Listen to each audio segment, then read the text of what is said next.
હે ગાઈસ, સ્વાગત છે તમારું મારી ચેનલ ભારતીય ફૂડ મેજિકમાં।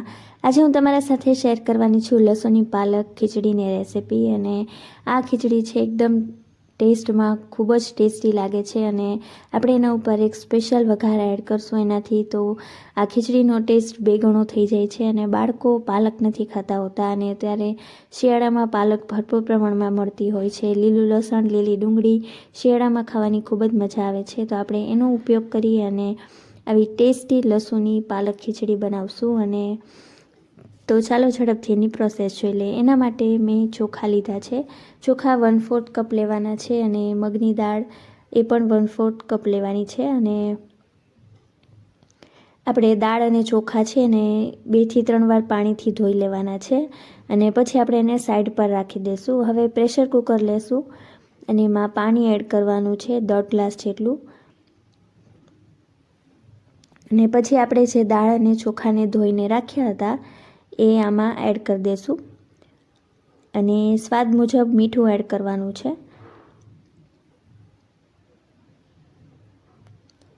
અને પહેલાં આપણે સાદી સિમ્પલ આપણે જે રીતે ખીચડી બનાવતા હોય એ રીતે ખીચડી બનાવી લેશું। અમે સ્વાદ મુજબ મીઠું એડ કરી દીધું છે। એને એકવાર મિક્સ કરી લેશું અને એને આપણે પ્રેશર કુકર લેવાનું છે 3 સીટી થાય ત્યાં સુધી અને પછી એનું પ્રેશર આપણે નોર્મલ રિલીઝ થાય એ રીતે જ થવા દઈશું। હવે ખીચડી થાય ત્યાં સુધીમાં આપણે એક પેસ્ટ બનાવવાની છે। એના માટે મેં આપણે પાણી લીધું છે પેનમાં અને એમાં ખાંડ એડ કરવાની છે 1/2 ટીસ્પૂન જેટલી અને થોડું એવું મીઠું એડ કરશું। અને ખાંડ એડ કરવાનું એક જ કારણ છે કે જે પાલક છે એનો લીલો રંગ છે એ જળવાઈ રહેશે। અને પછી આપણે એને મિક્સ કરી લેશું મીઠું અને ખાંડ નાખ્યા પછી। અને આપણે પાલક એડ કરવાની છે। મેં 1 બંચ જેટલી પાલક લીધી હતી અને એને તમે હાઈ ફ્લેમ ઉપર 4 થી 5 મિનિટ સુધી કૂક કરશો એટલે આરામથી કૂક થઈ જશે। અને હવે આપણે તરત જ એને ઠંડા પાણીમાં ટ્રાન્સફર કરી લેશું એટલે જેની કુકિંગ પ્રોસેસ છે એ સ્ટોપ થઈ જાય અને પછી આપણે એની તરત જ એની મિક્સર જારમાં એડ કરી દઈશું। અને મેં 3 મીડિયમ સાઇઝ ના મરચાં લીધા હતા અને આ પ્રમાણમાં થોડા તીખા છે કેમ કે આપણે આમાં લાલ મરચું પાવડર એડ નથી કરવાના, એટલે જે પણ તીખાશ આવશે એની જ આવશે। અને એને આવી રીતે ફાઇન પેસ્ટ બનાવી લેવાની છે। હવે આપણે જે ખીચડી આપણે બનાવી હતી એનો આપણે વઘાર તૈયાર કરવાનો છે। એના માટે મેં 3 ટેબલસ્પૂન જેટલું તેલ લીધું છે અને પછી આપણે એમાં જીરું એડ કરવાનું છે 1/2 ટીસ્પૂન જેટલું। 2 સૂકા લાલ મરચાં એડ કરશું અને જીરું છે આવી રીતે બ્રાઉન થવા દેવાનું, એનો ટેસ્ટ ખૂબ જ સરસ આવે। અને પછી આપણે એમાં ચપટી જેટલી હિંગ ઉમેરશું અને મીઠો લીમડો એડ કરવાનો છે 5 થી 6 પાન એડ કરશું। અને પછી આપણે એમાં લીલી ડુંગળી એડ કરશું 2 ટેબલસ્પૂન જેટલી અને સમારેલા લીલા મરચાં એડ કરવાના છે। મેં 2 નંગ જેટલા લીધા હતા અને લીલું લસણ એડ કરવાનું છે 2 ટેબલસ્પૂન જેટલું। અને આ બધી જ વસ્તુને આપણે હાઈ ફ્લેમ ઉપર સાતળી લેવાની છે। એનો ખૂબ જ એકદમ મસ્ત એની સુગંધ આવે છે અને ખીચડી છે એકદમ સરસ તૈયાર થાય છે।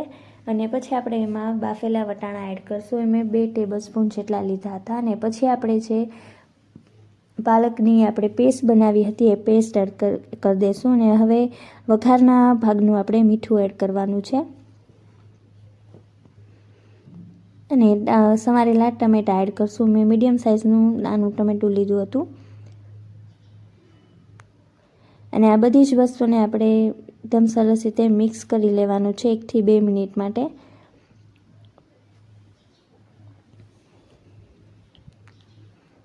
અને હવે આપણે આમાં જે આપણે ખીચડી તૈયાર કરેલી હતી એ ખીચડી એડ કરી દઈશું।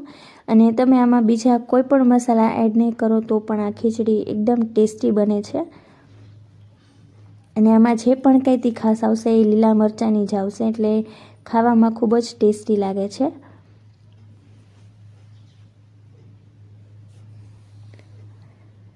અને થોડું મિક્સર જારમાં પાણી એડ કરીને પાણી પર એડ કરી દઈશું કન્સિસ્ટન્સી એડજસ્ટ કરવા માટે। અને ગરમ મસાલો એડ કરવાનો છે 1/2 ટીસ્પૂન જેટલો। અને હવે આ બધી જ વસ્તુને આપણે મિક્સ કરી લેવાનું છે તમને જેટલી લિક્વિડ કન્સિસ્ટન્સીમાં ખીચડી જોતી હોય તમે એ મુજબ પાણી એડ કરી અને એની કન્સિસ્ટન્સી એડજસ્ટ કરી શકો. કેમ કે આપણે એને 2 મિનિટ માટે 1 કે 2 મિનિટ માટે આપણે એને કૂક કરવાની છે, એટલે એ મુજબ પાણી એડ કરવાનું, એટલે પરફેક્ટ કન્સિસ્ટન્સી મળી જશે. અને લાસ્ટમાં આપણે સમારેલી કોથમરી એડ કરવાની છે. અને હવે આપણે એને ફટાફટ ગરમા ગરમ સર્વ કરી લેશું. અને એના ઉપર એડ કરવા માટેનો આપણે વઘાર એનું હું તમને જણાવી દઉં કે મેં ઘી લીધું હતું 1 થી 2 ચમચી જેટલું, અને એમાં નાની સમારેલી લસણ લેવાનું છે, એની સાવ કટકી કરી નાખવાની. એનો ખૂબ જ સરસ ટેસ્ટ આવે છે. અને લાલ મરચું પાવડર એડ કરીને એવો વઘાર તૈયાર કરી લેવાનો છે. અને વઘાર છે આપણે આ ખીચડી ઉપર પોર કરશું અને એનો ટેસ્ટ ખૂબ જ સરસ આવે છે, તો તમે એ વઘાર જરૂરથી એડ કરજો.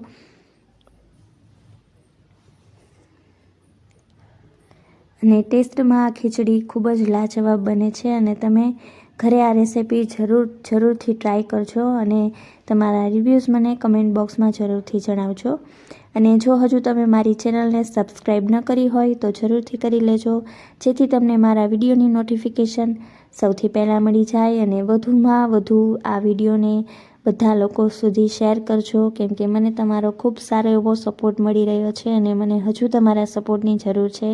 તો તમે જરૂરથી મારી સાથે રહેજો. હું તમને ઘણી બધી અવનવી રેસિપીઝ તમારી સાથે શેર કરીશ. અને આ વિડીયોને વધુમાં વધુ લોકો સુધી પહોંચાડજો, વિડીયોને લાઇક કરજો અને શેર કરજો. અને મારી રેસિપીઝ છે ઘરે જરૂરથી ટ્રાય કરજો. અને તમને જરૂર લાગે તો તમારા રિવ્યૂઝ પણ મને કમેન્ટ બોક્સમાં જરૂરથી જણાવજો. Thank you so much for watching.